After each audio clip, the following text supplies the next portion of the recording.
మరి ఈ ఆరాధన ప్రారంభించుకుందాం. దయచేసి ఫోన్ దగ్గరికి అంటారండి. అందరూ కూడా మోకరించండి. మోకరించలేని వారు లేచి నిలబడవలసిందిగా మనం చేస్తున్నాం. ప్రార్థన చేసుకుని ఆరాధన ప్రారంభించుకుందాం. నాయనా తండ్రి, ఇంతవరకు నీ కృపలో మమ్మల్ని అందరినీ ప్రభువా భద్రపరిచి అయా మీ సన్నిధి మీ సహవాసం మాకు ఇచ్చినందుకు స్తోత్రాలు. ప్రభువా కొంచెం ప్రభువా దైవజనులకు మీరు ఇచ్చిన ప్రేరేపణ బట్టి ఈ మీడియా ద్వారా, ఈ యూట్యూబ్ ద్వారా, ఈ సెల్ ఫోన్ ద్వారా నీ వాక్యాన్ని వినే కృపను నాయన మాకు ఇచ్చినందుకు స్తోత్రాలు. ప్రభువా ఇదిగో తండ్రి, ఈ కార్యక్రమాన్ని మీ చేతులకు అప్పగిస్తున్నాను. ఈ కార్యక్రమం అంతటి మీరు ఆశీర్వదించమని అడుగుతున్నాను. ప్రభువా ఎంతమంది బిడ్డలకు ఈ అవకాశం లేదో వారికి కూడా ప్రభువా విన్నవారు, చూసిన వారు వారికి నేను ఇది అందించడానికి సహాయం చేయమని అడుగుతున్నా. ప్రభు ప్రారంభ ప్రార్థన నుండి ప్రభు ముగింపు వరకు మెలికేసేది క్రమం చెప్పున నిరంతరం యాజకత్వం వచ్చిన యేసయ్య నువ్వే నాయకుడిగా, యజమానుడిగా, అధిపతిగా ఉండి ప్రభువా ఈ కార్యక్రమాన్ని దీవెనకరంగా జరిగించమని అడుగుతున్నా. ప్రభువా తలలు వంచిన ప్రతి బిడ్డను మీరు దీవించండి. ప్రతి బిడ్డ యొక్క సమస్యలు తొలగించండి. ఏ వాక్యాన్ని మీరు అందించబోతున్నారో ఆ వాక్యాన్ని ప్రభువా హృదయంలో భద్రపరుచుకుని వాక్యానుసారమైన జీవితాన్ని మాకు దయచేయమని అడుగుతున్నాను. ఈ కార్యక్రమం కొరకు బిడ్డలు ఎంతమంది శ్రమపడి ఈ మీడియా ద్వారా ప్రభు అందించడానికి తోడ్పడ్డారో ఆ బిడ్డల కుటుంబాలు మీరు దీవించమని, మీరే మహిమ, ఘనత, ప్రభావాలు పొందుకోమని, కార్యక్రమం అంతటికి నువ్వే తోడుగా ఉండి, మానీయాలనగా దేవుడు మనకు తోడని అర్థం, నువ్వే తోడుగా ఉండి నాయకుడిగా, యజమానుడిగా, అధిపతిగా ఉండి మమ్మల్ని ముందుకు నడిపించమని, అనేక మంది ఈ కార్యక్రమం వీక్షించడం ద్వారా ఆ కుటుంబాలకు క్షేమం, భద్రత, స్వస్థత, ఆరోగ్యం, ఆనందం, విడుదల, విమోచన ప్రభా అన్ని విషయాలు అద్భుతాలు చేయమని, మహిమ, ఘనత, ప్రభావాలు పొందుకోమని నజరేయుడైన యేసుక్రీస్తు నామములో అడిగి వేడుకుంటున్నాను మా పరమ తండ్రి, ఆమేన్. దయచేసి గమనించండి. ఇప్పుడు మనందరం కలిసి ఓ పాట పాడుకుందాం. మరి నేను పాడుతున్నప్పుడు రెండవసారి ఆ పాట పాడటానికి ప్రయత్నించండి.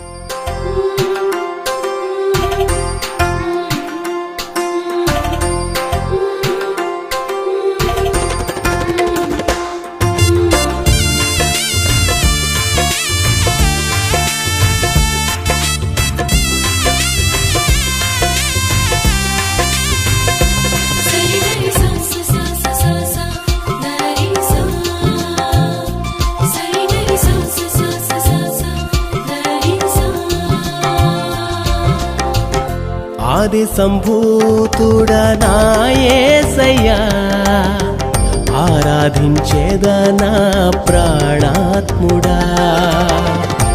ఆది సంభూతుడా నా యేసయ్యా, ఆరాధించేదా నా ప్రాణాత్ముడా.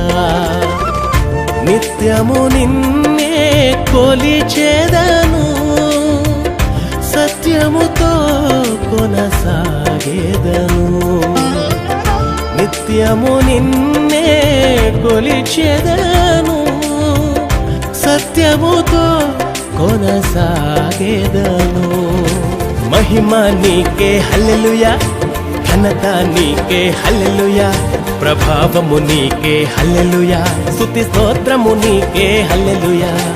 మహిమ నీకే హల్లెలూయా, ఘనత నీకే హల్లెలూయా, ప్రభావము నీకే హల్లెలూయా, స్తుతి స్తోత్రము నీకే హల్లెలూయా. ఆది సంభూతుడా నా యేసయ్యా, ఆరాధించేదా నా ప్రాణాత్ముడా.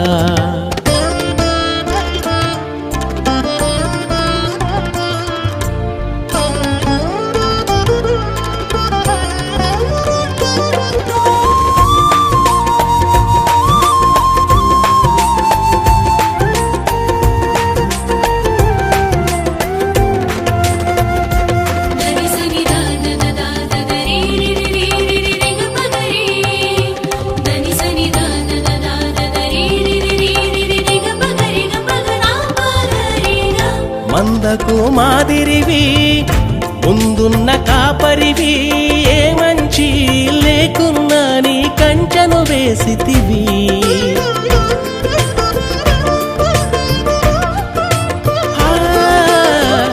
మందకు మాదిరివి, ముందున్న కాపరివి, ఏ మంచి లేకున్నా నీ కంచెను వేసితివి. గొప్ప కాపరి ప్రాణ కాపరివే మంచి కాపరి గొప్ప కాపరి ప్రాణ కాపరివే మహిమ నీకే హల్లెలూయా ఘనత నీకే హల్లెలూయా ప్రభావము నీకే హల్లెలూయా స్తుతి స్తోత్రము నీకే హల్లెలూయా మహిమ నీకే హల్లెలూయా ఘనత నీకే హల్లెలూయా ప్రభావము నీకే హల్లెలూయా స్తుతి స్తోత్రము నీకే హల్లెలూయా ఆది సంభూతుడా నా యేసయ్యా ఆరాధించేదా నా ప్రాణాత్ముడా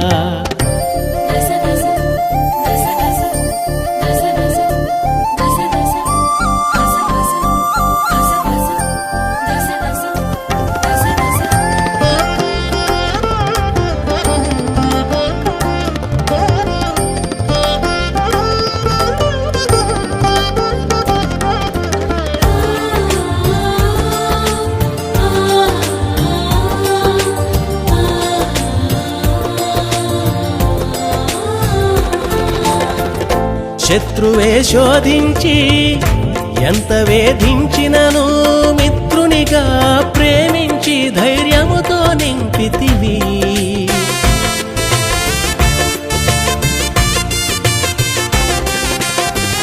శత్రువే శోధించి ఎంత వేధించినను మిత్రునిగా ప్రేమించి ధైర్యముతో నింపితివి మంచి కాపరి గొప్ప కాపరి ప్రాణ కాపరివే మంచి కాపరి గొప్ప కాపరి ప్రాణ కాపరివే మహిమ నీకే హల్లెలూయా ఘనత నీకే హల్లెలూయా ప్రభావము నీకే హల్లెలూయా స్తుతి స్తోత్రము నీకే హల్లెలూయా మహిమ నీకే హల్లెలూయా ఘనత నీకే హల్లెలూయా ప్రభావము నీకే హల్లెలూయా స్తుతి స్తోత్రము నీకే హల్లెలూయా ఆది సంభూతుడా నా యేసయ్యా ఆరాధించేద నా ప్రాణాత్ముడా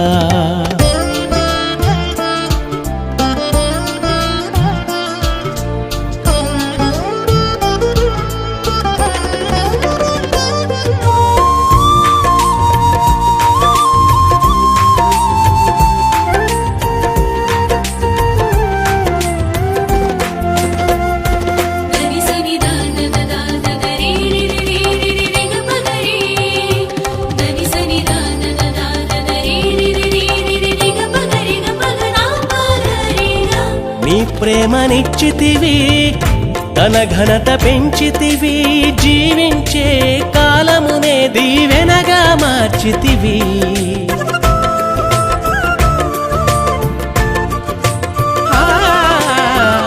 నీ ప్రేమనిచ్చితివి తన ఘనత పెంచితివి జీవించే కాలమునే దీవెనగా మార్చితివి మంచి కాపరి గొప్ప కాపరి ప్రాణ కాపరివే మంచి కాపరి గొప్ప కాపరి ప్రాణ కాపరివే మహిమ నీకే హల్లెలూయా ఘనత నీకే హల్లెలూయా ప్రభావము నీకే హల్లెలూయా స్తుతి స్తోత్రము నీకే హల్లెలూయా మహిమ నీకే హల్లెలూయా ఘనత నీకే హల్లెలూయా ప్రభావము నీకే హల్లెలూయా స్తుతి స్తోత్రము నీకే హల్లెలూయా ఆది సంభూతుడా నా యేసయ్యా ఆరాధించేదా నా ప్రాణాత్ముడా ఆది సంభూతుడా నా యేసయ్యా ఆరాధించేదా నా ప్రాణాత్ముడా నిత్యము నిన్నే కొలిచేదను సత్యముతో కొనసాగేదను నిత్యము నిన్నే కొలిచేదను సత్యముతో కొనసాగేదను మహిమ నీకే హల్లెలూయా ఘనత నీకే హల్లెలూయా ప్రభావము నీకే హల్లెలూయా స్తుతి స్తోత్రము నీకే హల్లెలూయా మహిమ నీకే హల్లెలూయా ఘనత నీకే హల్లెలూయా, ప్రభావము నీకే హల్లెలూయా, స్తుతి స్తోత్రము నీకే హల్లెలూయా. ఎలా ఉన్నారు? బాగున్నారా? దేవుని మహాకృపను బట్టి దేవుడు మన అందరినీ ఇంతవరకు ఆయన బలిష్టమైన స్థల కింద భద్రపరిచాడు. ఇశ్రాయేలు ప్రజలను దేవాది దేవుడు ఐగుప్తు దేశంలో 430 సంవత్సరాలు ఆయన రెక్కల క్రింద వారిని భద్రపరిచిన సంగతి మనకు తెలిసిందే. అంత మాత్రమే కాదు, ఐగుప్తు దేశంలో 10 తెగుళ్ళు వారికి వచ్చిన ఆ 10 తెగుళ్ళు ఒక్క తెగులు కూడా వారికి అంటకుండా, వారి జోలికి రాకుండా దేవుడు ఇశ్రాయేలును కాపాడి ఐగుప్తు దేశములో నుండి దేవుడు వారిని విడిపించాడు. మరి ఎర్ర సముద్రం వారికి అడ్డు వచ్చినప్పుడు, ఫరో సైన్యం వారిని తరుముతూ ఉన్నప్పుడు ఎర్ర సముద్రాన్ని 2 పాయలుగా చీల్చి వారిని సురక్షితముగా మరి ఆ సముద్రము దాటించి సముద్రములో ఆరిన నేల మీద ఎడారి మీద నడిచినట్లుగా దేవుడు వారిని నడిపించి, మరి ఆ ఫరో సైన్యం కూడా వారిని తరుముతూ ఉంటే ఆ ఫరో సైన్యం అంతటిని కూడా సముద్రంలో దేవుడు ఒక్కరిని కూడా మిగలకుండా మరి ముంచి వేయటం మన అందరికి తెలిసిందే. అంత మాత్రమే కాదు, కనాన్ దేశానికి వారు ప్రయాణమై వెళుతుండగా మరి వారు ప్రయాణంలో కావలసిన ప్రతి అవసరతను దేవుడు తీర్చాడు. పగలు ఎండ అనేది రాకుండా వారికి మేఘస్తంభాన్ని పెట్టాడు. రాత్రులు మరి దేవుని బిడ్డలారు వెన్నెల దెబ్బ తగలకుండా అగ్ని స్తంభాన్ని ఉంచాడు. మన్నాను కురిపించాడు, మాంసాన్ని పుట్టించాడు, మరి చక్కని బండలో నుండి నీళ్లను రప్పించాడు.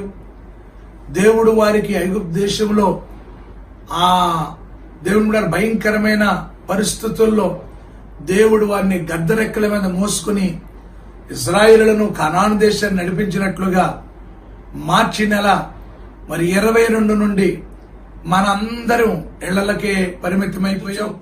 బైబిల్లో ఒక మాట ఉందండి, మరి 107వ కీర్తన 43వ చరణంలో మనం చూస్తే, చదవండి పరిశుద్ధ గ్రంథములో నుండి 107వ కీర్తన 43వ చరణాన్ని పరిశుద్ధ గ్రంథములో తెరిచి మనం చూస్తే దావీదు ఒక శ్రేష్టమైన మాట అతడు పలుకుతాడు.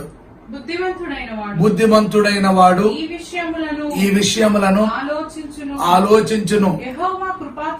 యెహోవా కృపాతిశయములను జనులు తలపోయుదురుగాక. చూడండి, దావీదు యొక్క జీవితం మన అందరికీ తెలుసు.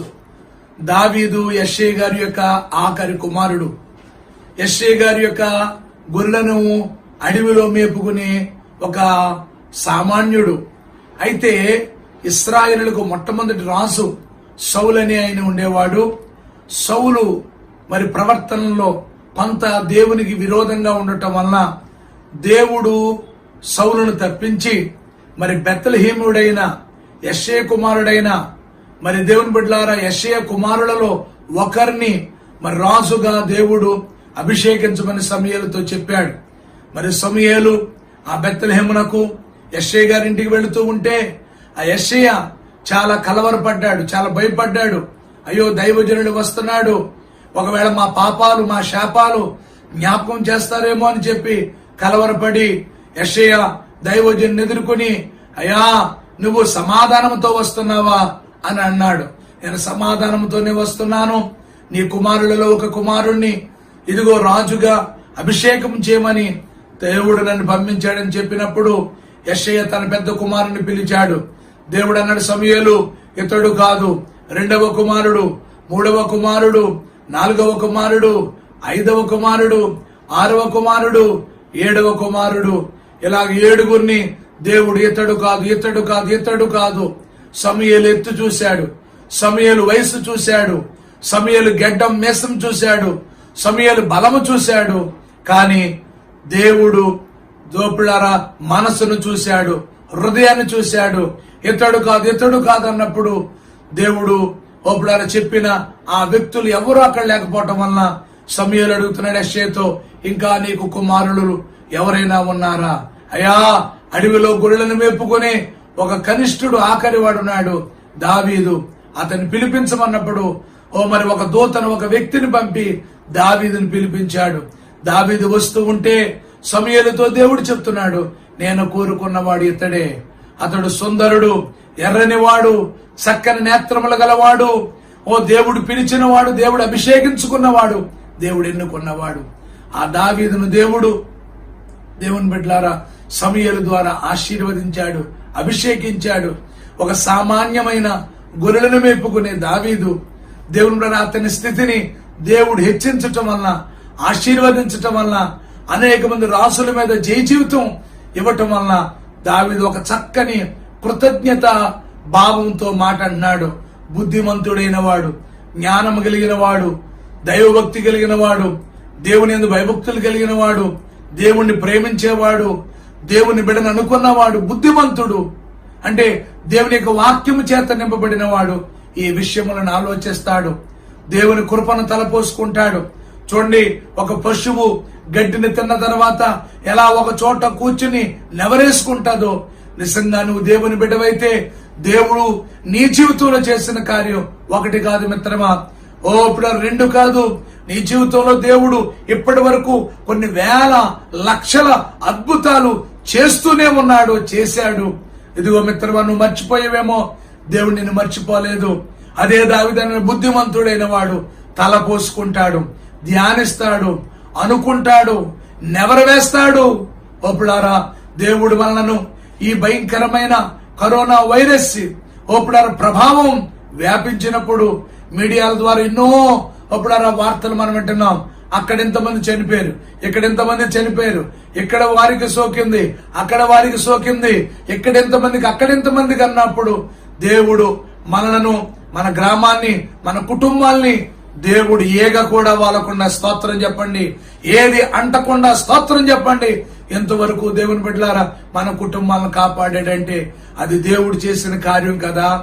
ఇదిగో దేవుని బిడ్డ లాక్డౌన్ వెసులుబాటు ఇచ్చి కొంత మనకు ఆ సంచారం చేసుకుంటానికి, బయట సంచారం చేసుకోవడానికి, మన పనులు మనం చేసుకోవడానికి కొంత అవకాశం ఇచ్చి ఈ రోజు నాడు దేవుణ్ణి ఆరాధించుకునే భాగ్యం కూడా రేపటి నుండి మరి ప్రభుత్వాలు మనకిచ్చేయంటే ఇది దేవుడు చేసిన కార్యం కదా.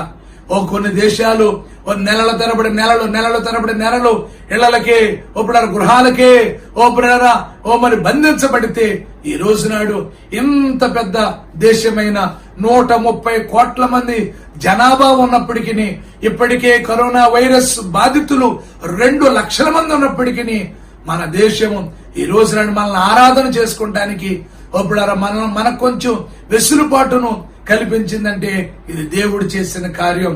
అందుకని బుద్ధిమంతుడైన వాడు, జ్ఞానము కలిగిన వాడు, దైవభక్తి కలిగిన వాడు ఈ విషయములను ఆలోచిస్తాడు. దేవుడు నీ జీవితంలో చేసిన కార్యాలు తలపోసుకుంటూ ఇదిగో ఎంతవరకు చాలా మంది నేను విన్నాను, నేను చూశాను.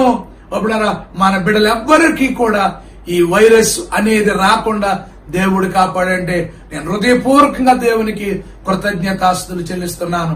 నిజంగా నువ్వు బుద్ధిమంతుడు అయితే, దైవ భయం ఉంటే, దైవ జ్ఞానం ఉంటే దేవుణ్ణి నిజంగా మరి తలపోసుకో, ఆయన కార్యాలు తలపోసుకోవాలని నేను మనవి చేస్తున్నాను.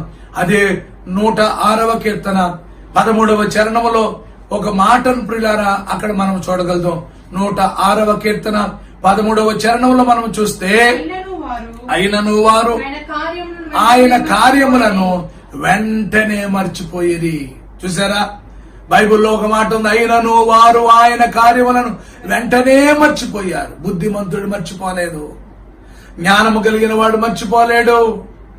అయినను వారు ఆయన కార్యములను వెంటనే మర్చిపోయారు. యేసు ప్రభు వారి దగ్గరికి 10 మంది కుష్ఠరోగులు వచ్చారు, దూరంగా నిలబడ్డారు. యేసు ప్రభువా మమ్మల్ని బాగు చేయమని, కనికరించమని అడిగారు. యేసు ప్రభు అన్నాడు, మీరు వెళ్లి మీ దేహమును మీ యాజకునికి కనపరుచుకోమంటే వారు వెళ్లుతుండగా మార్గ మధ్యలో 10 మంది పసి పిల్లల దేహం వల్ల అయిపోయింది. శాపగ్రస్తమైన రోగంతో ఉన్న కుష్ఠరోగులు, ఊరి వెలపల ఉండవలసిన కుష్ఠరోగులు, క్వారంటైన్ లో ఉండవలసిన కుష్ఠరోగులు, ఒక చోట బంధించబడవలసిన కుష్ఠరోగులు దేవుని దగ్గరికి వచ్చి, అయ్యా మమ్మల్ని కనికరించమన్నప్పుడు యేసు వారి మీద జాలిపడి దయ చూపి మీరు వెళ్ళండి, మీ దేహమును మీ యాజకునికి కనపరుచుకోమని ప్రభు చెప్పాడు. లోకాసు వార్తలో దేవుని బిడ్డలారా ఈ విషయాలన్నీ కూడా ఒప్పుడారు మనకు కనపడతా ఉంటాయి.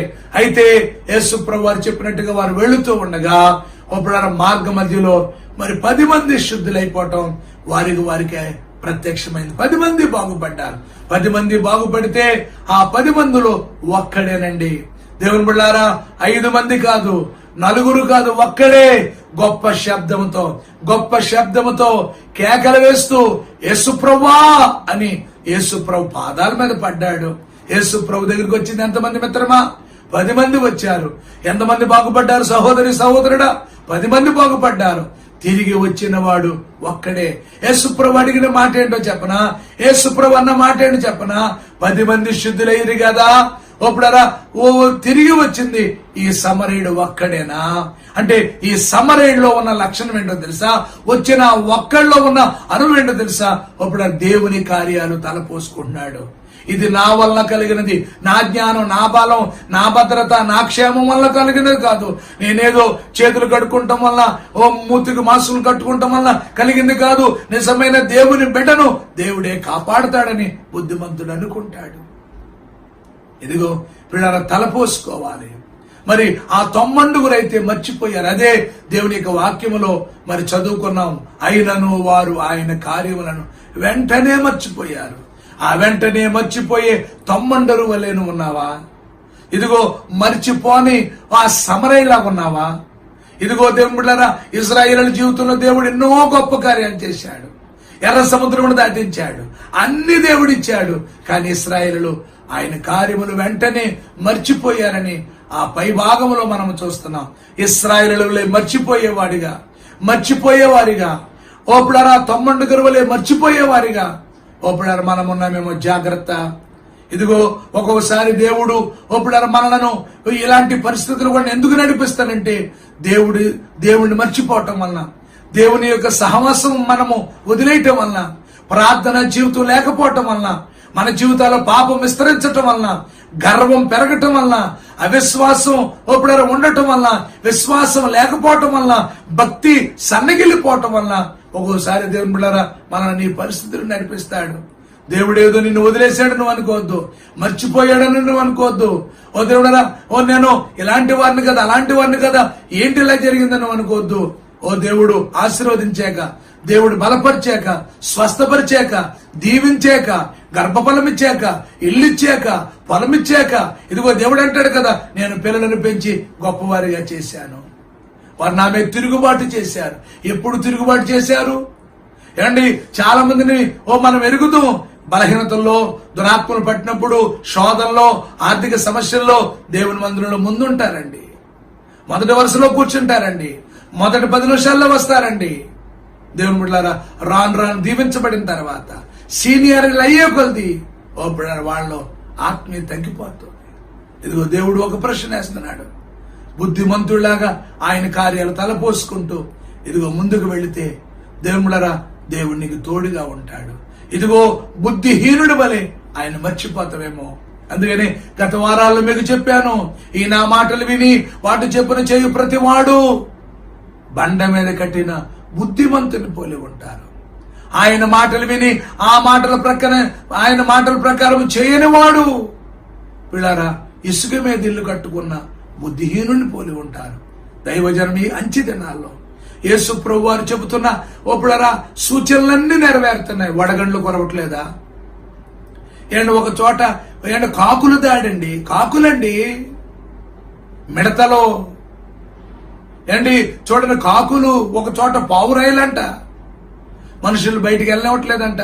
షాపింగ్ మాల్లో ఉన్న వాళ్ళు, షాపులకు వెళ్ళిన వాళ్ళు అక్కడే వాళ్ళ కారును చుట్టేస్తున్నాయి. కాకులు దండు, చీమల దండు, ఈగల దండు, దోమల దండు, మిడతల దండు.